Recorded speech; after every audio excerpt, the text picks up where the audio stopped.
about your website, and more specifically how to get rankings, which does not happen automatically, and we need to put in a little bit of effort, which is where we come in with SEO, search engine optimization. That's what I do. It's important to know this is not really about luck. I know in the gambling industry we sometimes gamble it. This is not one of those things you want to gamble. It's really more about helping search engines understand what your website and what your content is about. This is critical.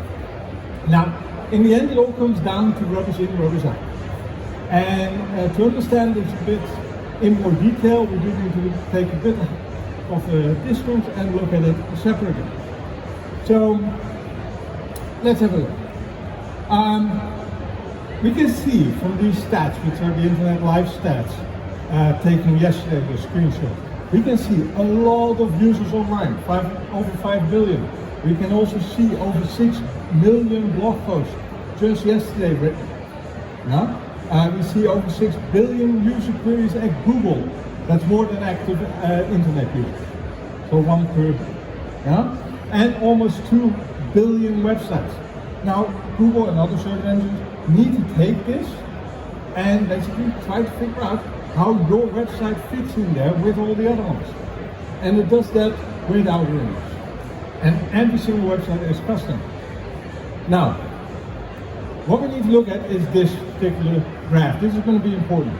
So, simple said, input, user signals, and more technical SEO signals.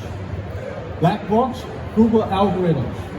Output, basically what we want to have, higher rankings. Yeah? Exposure, search visibility. This is all dependent on the ratios that we send into those algorithms, the ratios of our technical signals, as well as critical mass, as well as trends.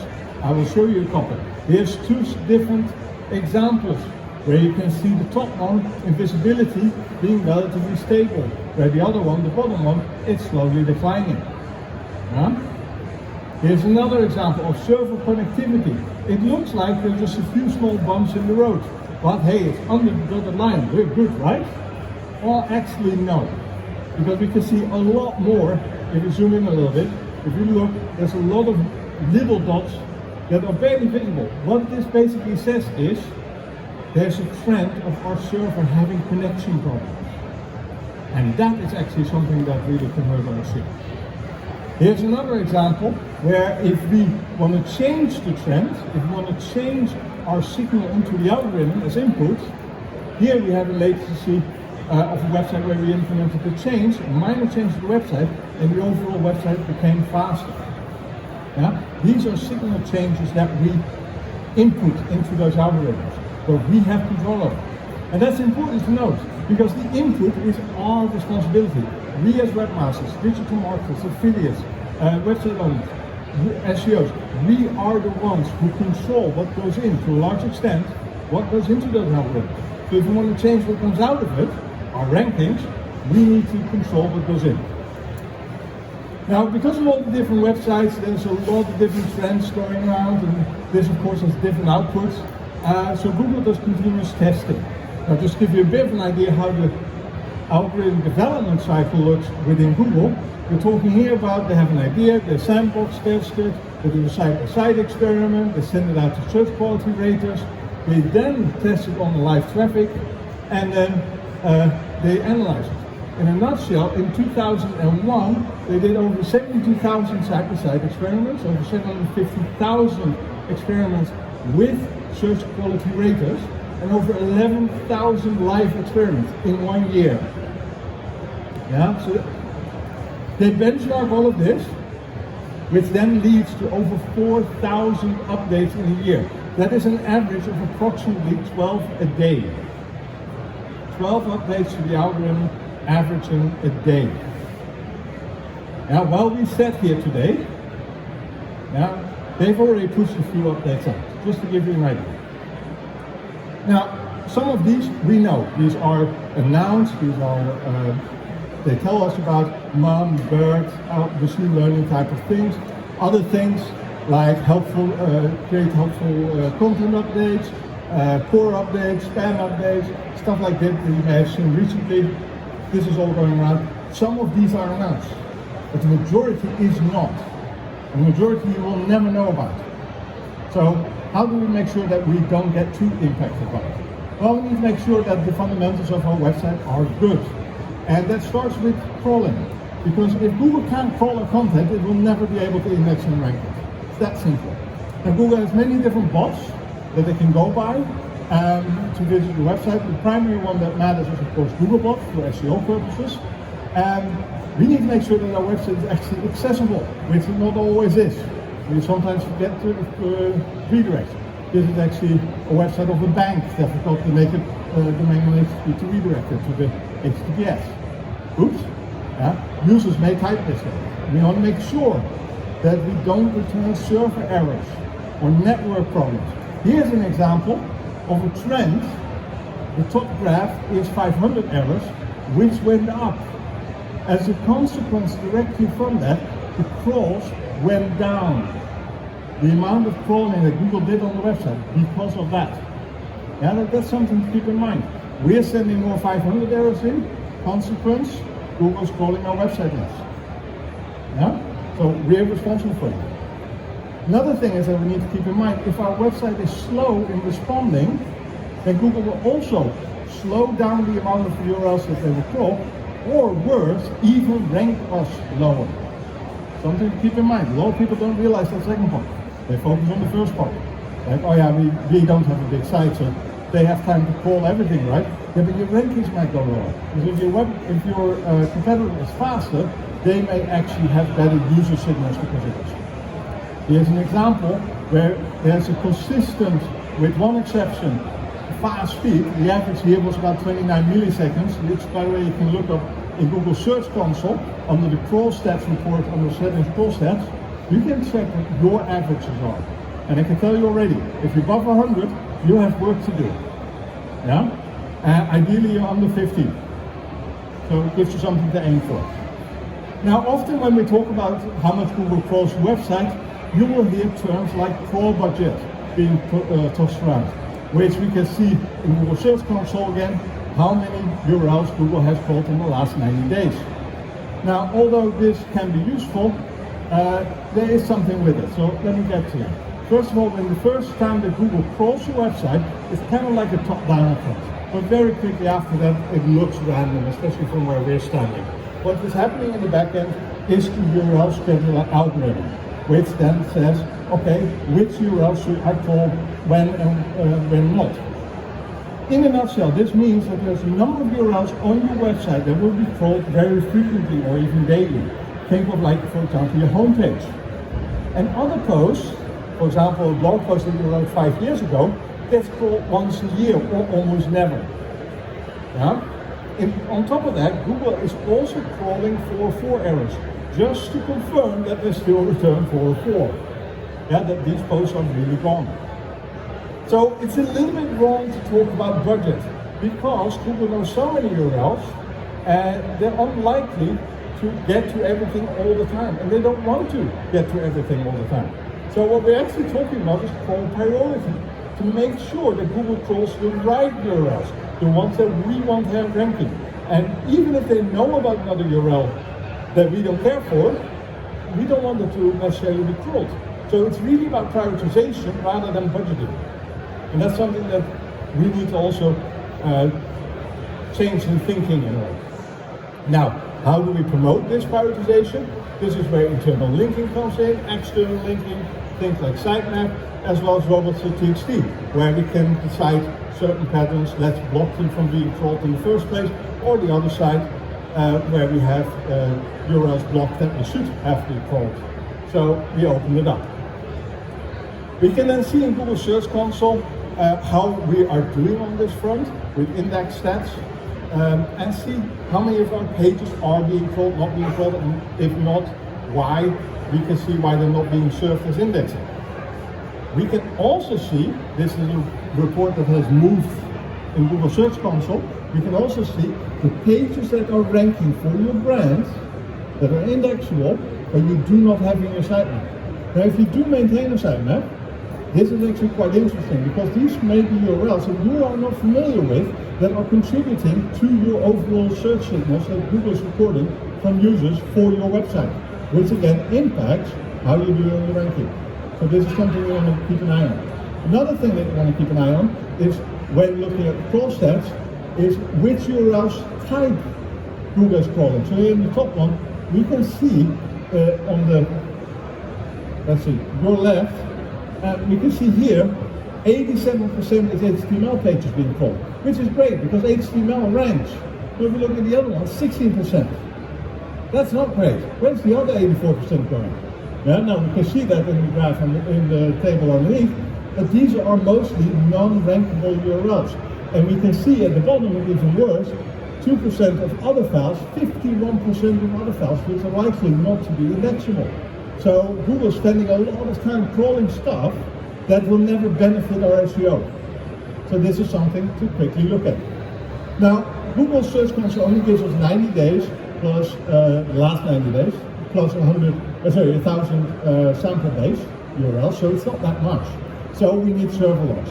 If nothing else today, you walk away from this presentation, make sure you have server log files. Because here's the thing, you can't get them later, of today.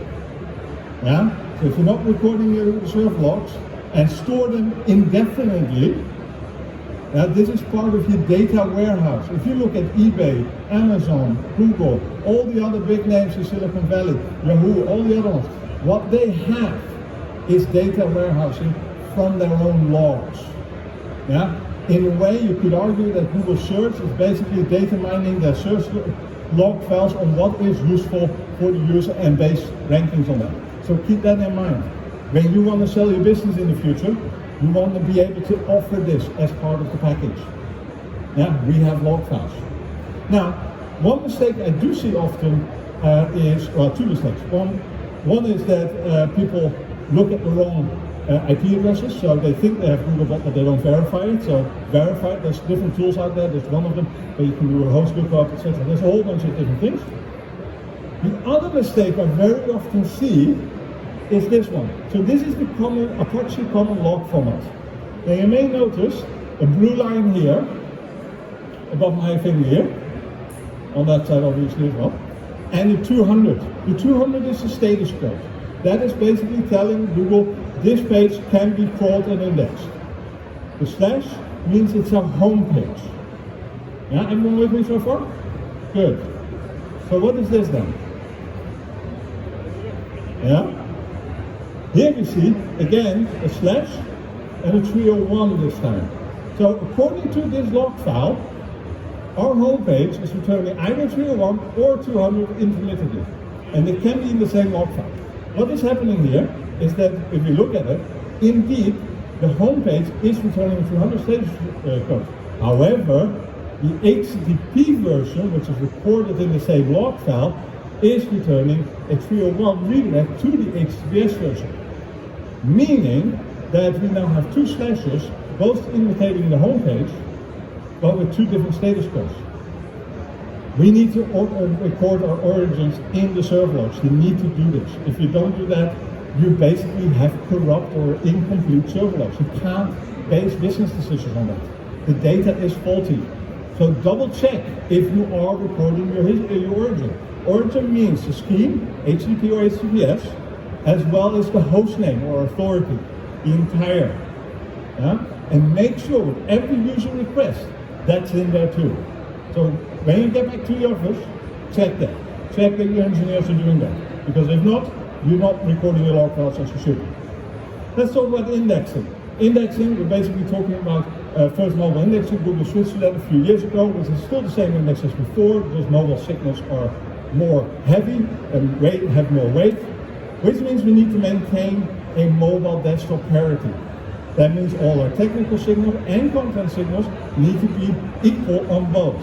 That also means technical signals like hreflang, structured data, as well as things like canonicals.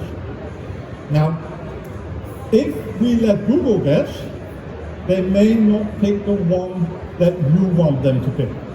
So here's an example where we have a number of different URLs. If they all return 200 status code with the same content, Google will have to figure out which one it is without a canonical. It's also important to note with all those URLs, we already have another problem. We have too many URLs for the same piece of content, and we should have one. This is again where the canonical comes in, where we communicate to Google what we prefer to be the primary version. You need to see the URL as a row ID in a database. It's immutable, it's unchangeable, it exists, and you refer to it. That's it. You don't duplicate it.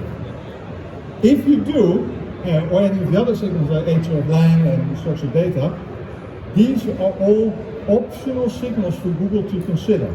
And they do that based on trust. If your technical SEO signals are a bit off on a critical mass, they basically ignore all of them. Yeah? And it's very hard to get that back again in the right way. It can take quite a while. In a nutshell, they need to all align. All these signals need to align. So your internal linking, your sitemaps, your canonicals, your href, you want to avoid basically sending conflicting signals into those algorithms. Don't make Google guess. And let's talk a little bit about user signals, because that's also a big important one. So when we're talking about user signals, first, any impression in Google search counts. You're competing with 9 other search results, and if people click on you or not, both are recorded. If people come back after they click on you, it's recorded again. So this is something you have to be mindful of. So you need to ask yourself, should a URL that I have on my website actually be showing up as a search result? Yeah, should it be indexable? Should we make it available? When we do, we need to optimize it. So that means we need to make sure that we manage expectations. What can they expect from us when they click on the search result? What's our unique sales proposition? Why we're better than the other 9 search results? What's the benefit for the user? Yeah? What is the user getting out of this, clicking on you versus the other 9? And last but not least, we need to make sure we have a call to action. Like, come here, learn more, all that, sign up now. Free shipping is like one of the benefits, for example. That type of stuff, we need to put that in there. So these are type of pages you don't want to have show up. Yeah? These are basically polluting our user signal collection within organic search. There's a few other ones. Top one is a thank you page after filling out the form. Other one is we need to enable our JavaScript. Great, no one's going to take that.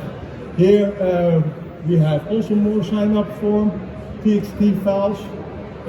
Even robust TXT files can be potentially indexed. And we can have also errors like with HTML. So we need to optimize this.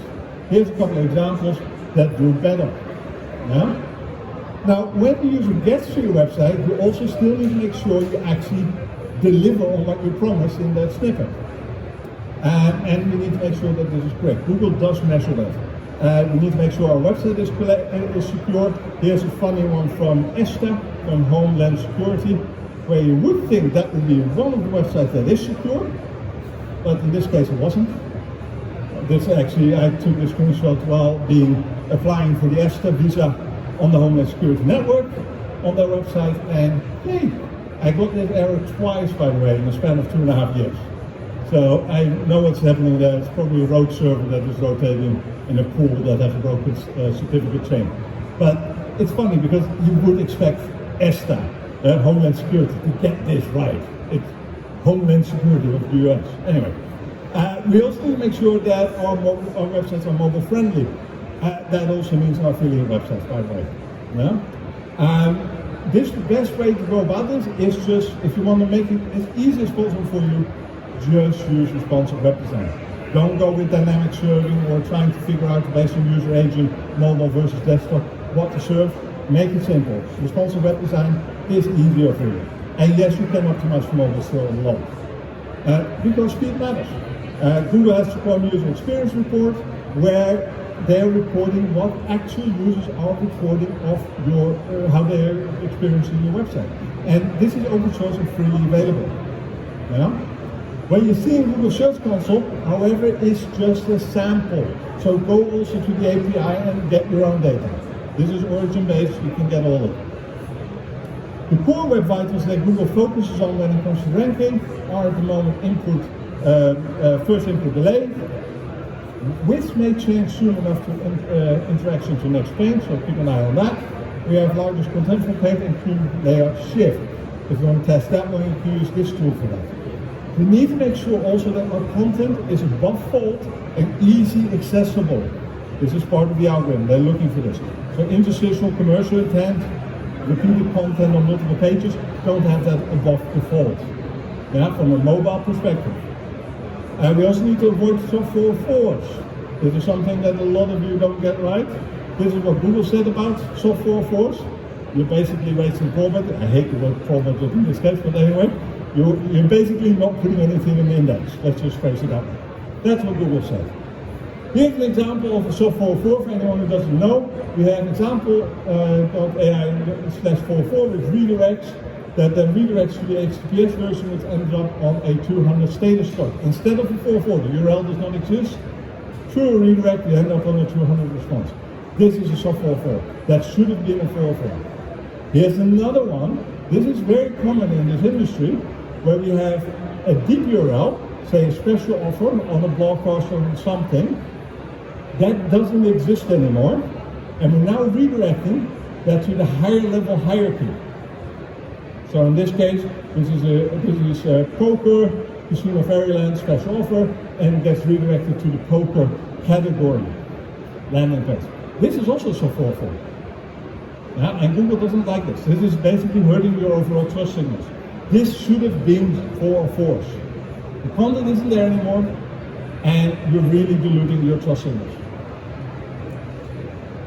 On the other hand, 404s and 410s, they don't waste your call budget, so that's again a quote from Google. We need to make sure that our content quality is good. Now I know a question that often comes up, but I have an affiliate website, that's fine. Just don't have a thin affiliate website. Yeah, I know it's tricky, but that's where the work comes in.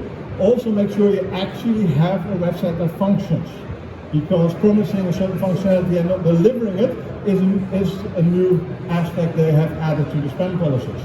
We need to make sure we have a unique sales proposition, and of course create the right content. All the updates that pretty much have happened in the last few years, all content quality based updates.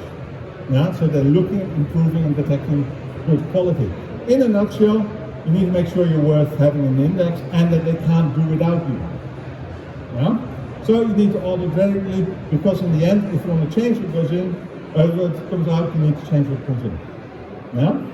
Let's quickly talk about external linking for another few minutes, because that's the topic that often comes up on this one as well. Of course, let's talk about the elephant in the room, which is Google. Does Google support link building? Do they like link building? Yes or no? Yes, hands up. They do. Anyone who didn't put their hands up, you should have paid attention, because Google loves link building. It's great for discovery of new content. Yeah? However, they don't like the aspect on the PageRank element, yeah? Which they have said multiple times from the guidelines, which is now Search Essentials, basically as early as 2001. Yeah, in the initial webmaster guidelines. Don't do it for ranking purposes. As an industry, SEOs have broken because of that a lot of things, like forums, like blogs, blog commenting, like press releases, or widgets and infographics, and we're basically have broken also anchor text, because in the W3C accessibility guidelines, anchor text needs to be descriptive, or in Google guidelines, they can now be considered spammy. So, yay! For us, we scored. There is a search quality team that looks at this. I was part of that. They basically give out penalties, define the policies, which I did as well. My business partner wrote a guide on this on Search Engine Land. Feel free to look that up if you want to know more. Key thing is, Google is not against link building, has never been, just against the manipulation that comes with it. Little distinction, which means you can still do a lot of link building. But that also means that if you have done some link building, you may want to clean up your backlink profile. Just to give you a bit of an idea, just to round it up, or a purely hypothetical situation, where we have a website, and how this works with trends and input. So we have a website with 100, purely hypothetical, just for the sake of argument, 100 incoming external links. 5 of them are high quality, 15 are medium, 80 are low quality or just pure spam. At this point, 80% of our backlink profile is crappy. So why should Google trust us? Yeah, that's the signal that we're sending into the algorithm. What if we disavow 60 of those low quality ones? Now we have changed the ratios of what we're sending into the algorithm, because we have told Google, you know, of those 80, ignore 60 of them. They don't count those for our input. Take only the remaining 20. Now our numbers have changed in percentage-wise to 12.5% for high quality instead of 5%, 37.5% instead of 50%, and 50% low quality. We look a lot better now, don't we? This is one of the reasons why you may want to consider analyzing and disavowing backlinks if you have done past backlink buildup. Now please do take this with a grain of salt, because this was just a hypothetical situation, every website is different, but it gives you an idea how trends, how we are responsible for that input, and how we can steer that in the right direction. Yes, I would say do analyze and disavow if you have done backlink building, and check your disavow file. You'd be surprised how often there are errors in there. There's a tool where you can do that. Also feel free to read my guide on how you can do link building in the future. Having said that, just a couple of quick takeaways. Yes, it is possible to rank in Google. Focus on the trends that you are sending into the algorithms. Optimize that. Avoid conflicting signals. And in the end, the input is our responsibility. A lot of people blame Google for not ranking high, but you really should be looking in the mirror. I'm terribly sorry to say that, but if we want to choose the output, change the output, we have to change the input. It's that simple. My name is Fili, I'm an ex-Google engineer. I used to work there on Google search quality. Nowadays I'm an SEO expert at Search Products. If you want a copy of the slides later on, feel free to reach out to me on my mail form on fili.com or searchproducts.com. Thank you very much. I'll be around if you have any questions. Thank you very much. Thanks, Fili. Do you have any questions?